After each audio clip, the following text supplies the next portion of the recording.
Well, hello and welcome to Rajat TV. You're watching India Fights, back with me, Rajat Kain. Well, this is one-stop show which gets you the latest of our fight and, of course, how world is fighting against the COVID-19 pandemic. Well, in this episode of show, we'll take up the findings of the WHO, the World Health Organization, probe into the spread of COVID-19. Well, the team of experts worked on 4 hypotheses. Please listen to it very carefully. Direct transmission from animals to human, that was the first hypothesis they worked on. Second hypothesis, virus to human through, or rather the spread of virus to human beings through an intermediary host species. In this case, of course, another species of animal than just bat alone. Transmission from frozen food to human. There is a large scale consumption of frozen food across the world, especially in China, to human beings, and the possibility of leakage from the lab. Well, the team of WHO investigating the origin of the novel coronavirus spread in Wuhan said the virus most probably got transmitted to human via an intermediary species. So how will this study further help us in understanding the virus in a fight against pandemic? This is the important bit here, and to discuss on this issue, we're joined with a panel of 3 guests.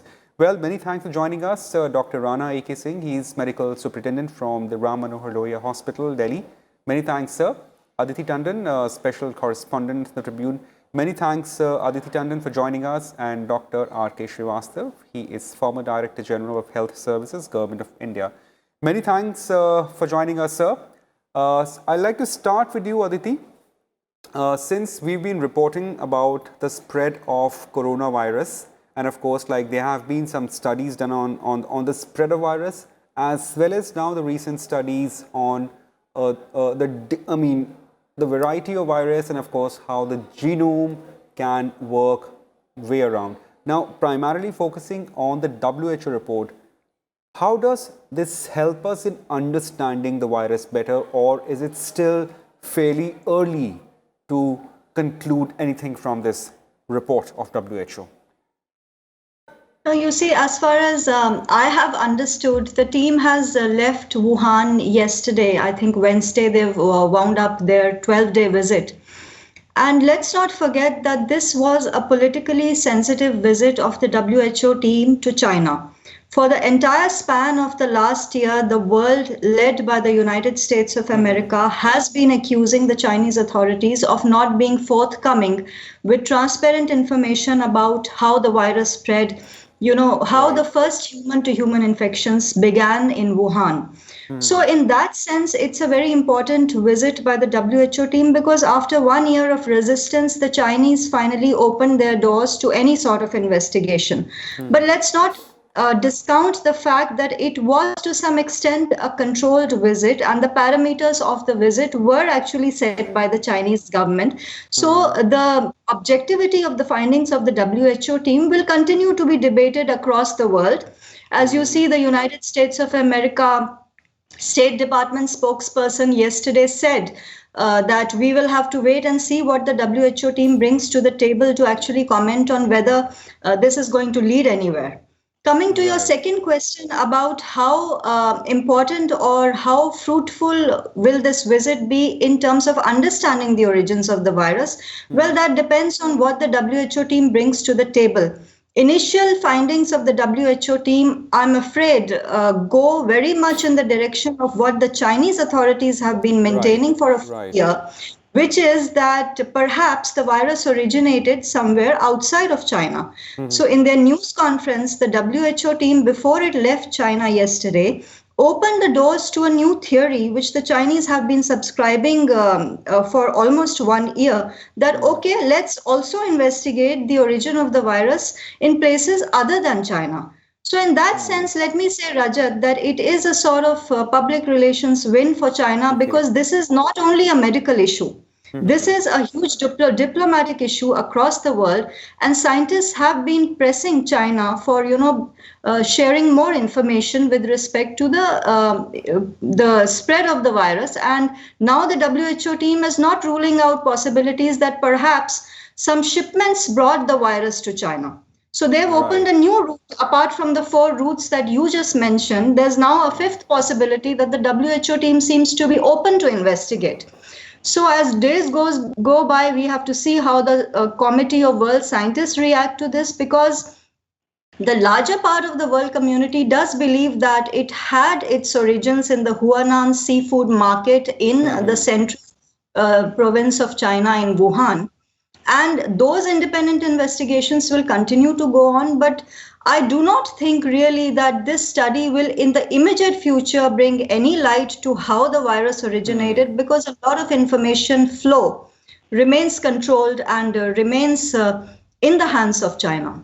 Right, right. So clearly, it's still, as we can say, it's still early days in terms of the report, and of course, as Aditi Tandon just mentioned, that it seems to be the Chinese way, or rather a kind of a victory for them in terms of the PR, with at least one hypothesis saying that possibly the disease may not have originated from just China alone. Dr. Srivastava here. Sir, in terms of studying the pattern of virus, how does a study that work on so many hypotheses help us in a broader cage, or rather broader framework of countering the virus? It's just a theoretical aspect of it. Actually, in any disease of pandemic nature,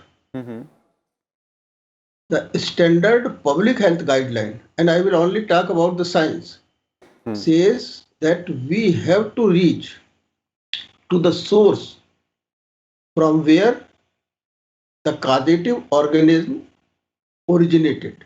So this is a source detection study. Now, having said this, when it is a virus which is already in existence and which has acquired mutations and become a virus which can fast spread from human to human, and there is a lot of the lab work which is going on. There are identified hosts which has been described in the studies, like bats and pangolin. Now, in such scenario, when World Health Organization decide to send a team, the scientific reasoning behind sending this team is to find out whether the virus has originated from the places which has been mentioned in the various report. And these places are, they have originated from the lab, they have originated from the bat market, they have originated from the pangolin, or there is some type of seafood, or there is some type of frozen food which has brought in the things. So that study was to find out the source from where it. And in this study, which has got 15 members, and they have devoted time on it, and they have said that it is from the intermediate host species. Now, what does it mean? It means that it is not direct from the lab to the human. So they must have taken all the data, finally say that it has not originated from the lab, meaning thereby how much lab security is being maintained, what is the viral protection which is being done, what are the possibilities as per the various indicator of leakage of such type of virus, and so on and so forth. So they have taken it away. Then there is the second component, is the frozen food. They must have done the similar type of studies, and thereafter concluded. The third thing is that from the bat market, they must have done it and thereafter concluded it. Now, after doing all these type of work, they must have gathered a lot of the data which are suggestive of final conclusion that it is from intermediate host studies. And when we say intermediate host species, it means that there is a further research which has to be done to find out the real source. And the real source helps medicine in a way that we will know the transmission pattern. And once we know the transmission pattern, then it will start from the primary source, intermediate source, and then to human, and we will be able to exercise preventive measures which are known as pandemic control measures. So to make the pandemic control measure more perfect, more holistic, and to see the signs of mutation which happens in such type of virus, these type of source detection studies are important and scientific. And Right. other thing which Aarti has talked about is not my domain. That better be decided by a journalist and the media person. Right, sir. Right, sir. Many thanks, Dr. Srivastava, for your opening remarks. I'll come back to you. Dr. Rana Singh, here, like as I know, like it's the study is it's still possibly work in progress. There'll be further study on the conclusions given by this team. Now, how important is it to study the pattern of virus which is assumed, or rather, which is considered to be the source of it? I'll tell you, if we look at this disease, this virus is extremely infective. It spreads very fast, and it can also consume large number of life in a very short period of time. Right, So that right. way, it's a very, very deadly disease. And Yeah, if we we have if we seen. look at the how can we treat, cure, and control, contain a disease, one of the most important, the two most important things are: one, to know the etiology. If you know what is causing this disease, so in this case, we know the etiology. So that means you can have, the researcher can come out with a specific treatment. So far, that treatment, that specific treatment has not come out. The researchers has not come out the very specific treatment for this coronavirus. Second, very important thing, once you know the etiology, second very important thing is to know how the disease is transmitted from one person to another person, say from one species to another species, one source to another source. This is another most important thing is that if you know this, if you know the etiology, if you know the how the disease spreads, you can cut down, contain, or control the infection. So WHO team reaching to Wuhan, at least it has set the ball rolling. I think Okay. Aditi said that this team worked for say 10 days. Of course, they lived in Wuhan for roughly a month. First 15 days they were quarantined and working on virtual platform, and then they were doing the actual research. So research which has been performed only for 2 weeks. Can the conclusion be considered as the final word on that? That will be too much to believe. But at least they have set the ball rolling. At least this will make the progress on the front of pattern of spread or the source of coronavirus. So in that way, this study or the finding of WHO or the Chinese government allowing the WHO team to reach to that city, which is practically the birthplace of the coronavirus. So it's a I'll consider it's a very, very important and a benchmark event, and this is going to be the beginning for some kind of like benchmark treatment outcome or benchmark source outcome. And Okay. then ultimately the whole aim of everything is to contain this disease or to eradicate this disease from the world. So that way this investigation by the WHO team is very, very important. Thanks, Dr. Rana Singh. I'll come back to you. Certainly, I'll ask about like how this will help us in the further treatment. But before, I just need to pick one thing from Aditi. Aditi, like as you also mentioned that the investigation, or rather, the approach of this team possibly could have been little curtailed as they've been under quarantine. They got 10 or possibly just 2 weeks to work on several hypotheses, and then they narrowed down to 4 hypotheses. And of course, like this visit is, I mean, say roughly good after 14 odd months. How much would certain values that would help experts to come to any conclusion would be alive after 14 months of spread from, say, case 0? Yeah, that's a very, very important, extremely pertinent question to ask, that a lot of time has been lost in allowing the WHO access to China. In fact, the Chinese authorities must be thinking yesterday that perhaps they could have allowed the international experts to tour the city much earlier because, frankly, there was no adverse comment by the WHO team about the way the Chinese handled the initial pandemic outbreak. If I may go on to say, there were actually some words of praise from international experts about the way China has reacted to the pandemic. Leave aside the rest of the countries, especially the US, which has had a very different position on the Chinese response. But time is of essence in any sort of experiment, in any sort of research, and perhaps Dr. Srivastava will comment better on that. Whether the quality of sampling is affected by loss of time and how important a factor that is. But what I want to bring in here is one very important thing. You see, Rajat, throughout the last year when the world was grappling to understand this very fast evolving virus, which first started affecting your chest, then started affecting all sorts of your organs.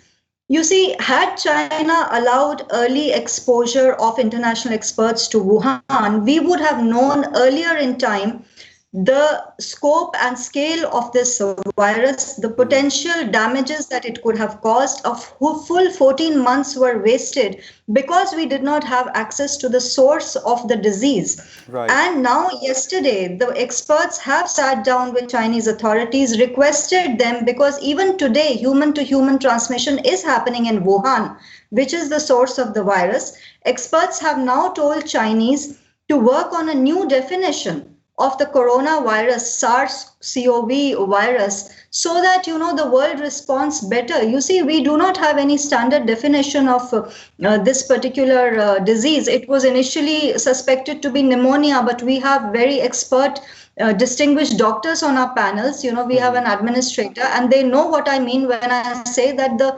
virus is so unpredictable.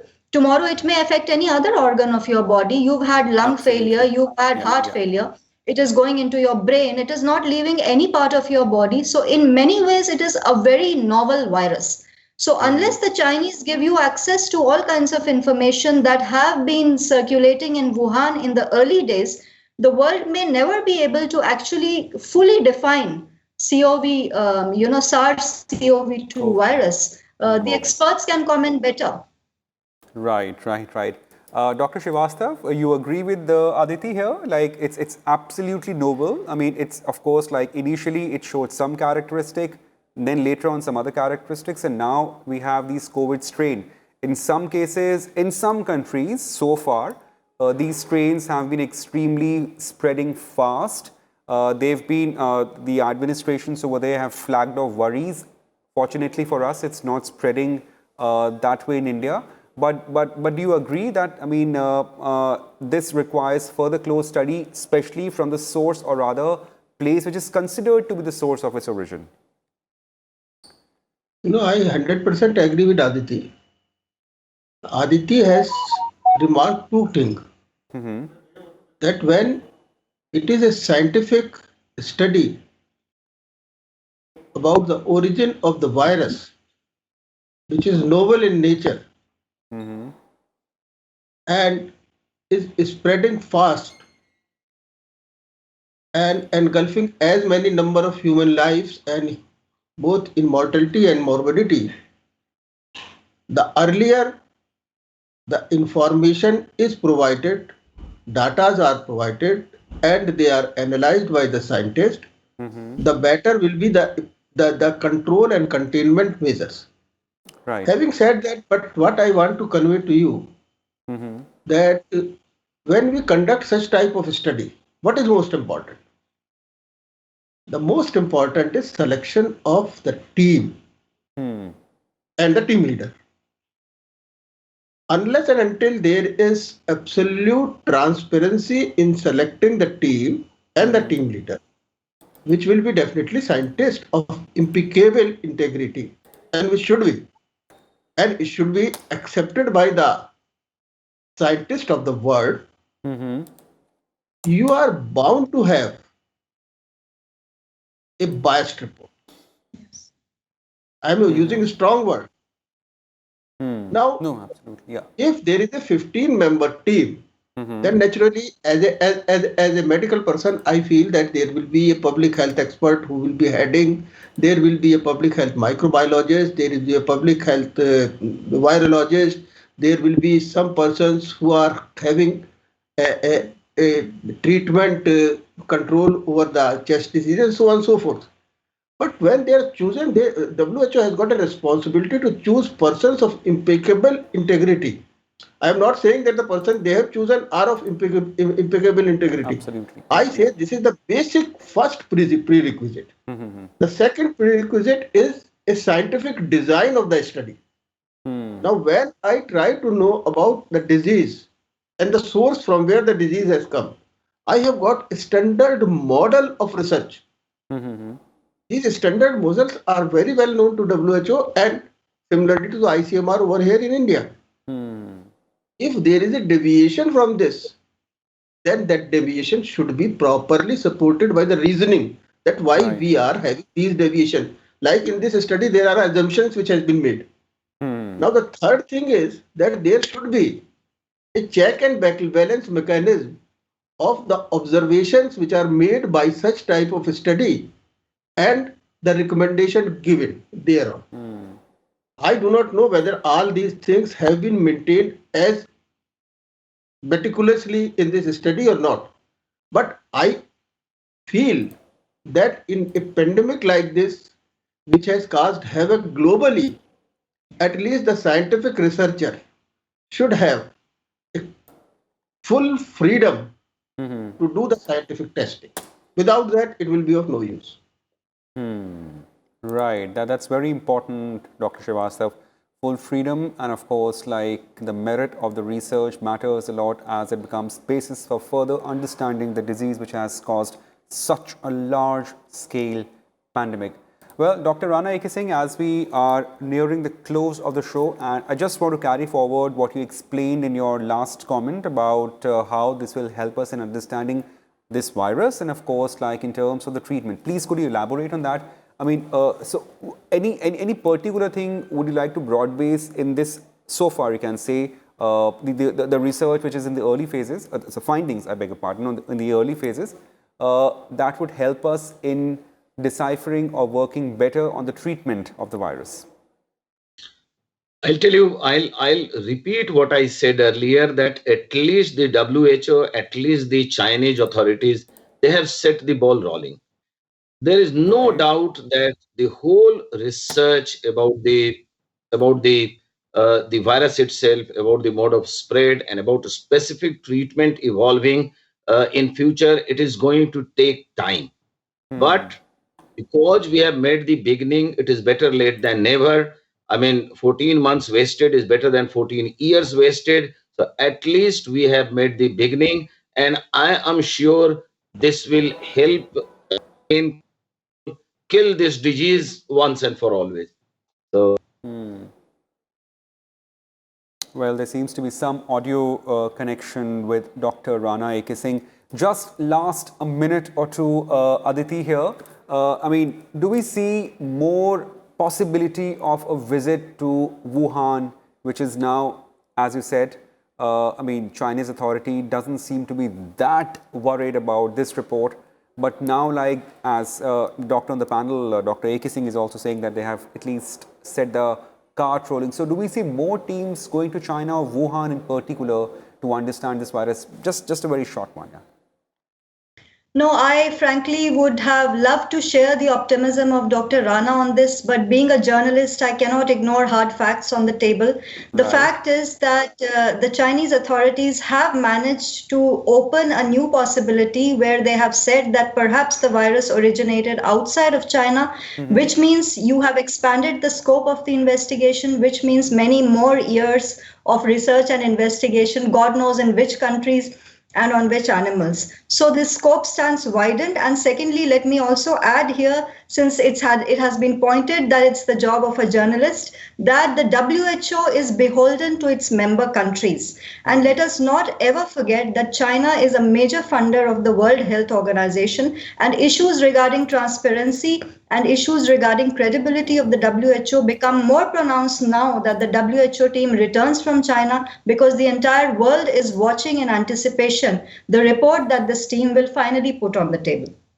Right, right. Many thanks, Aditi. And clearly, so this report has opened, as I say, possibilities into a far larger investigation as to from where this disease or say virus could have originated, given a hypothesis they have zeroed in. Well, this is not the final thing, I would say, but certainly many thanks to all our panelists for joining us and elucidating on this extremely, extremely important subject. This has been on the reporting course ever since this disease starting to spread. Many thanks, Aditi. Many thanks, Dr. Rana A.K. Singh, and many thanks, Dr.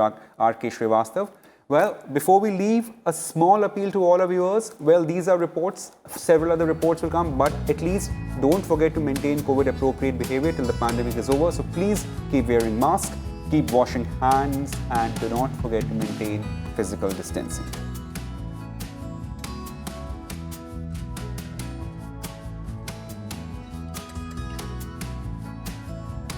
Well, that's it in this episode of IFB. Stay tuned to RSTV for more. Thank you and goodbye.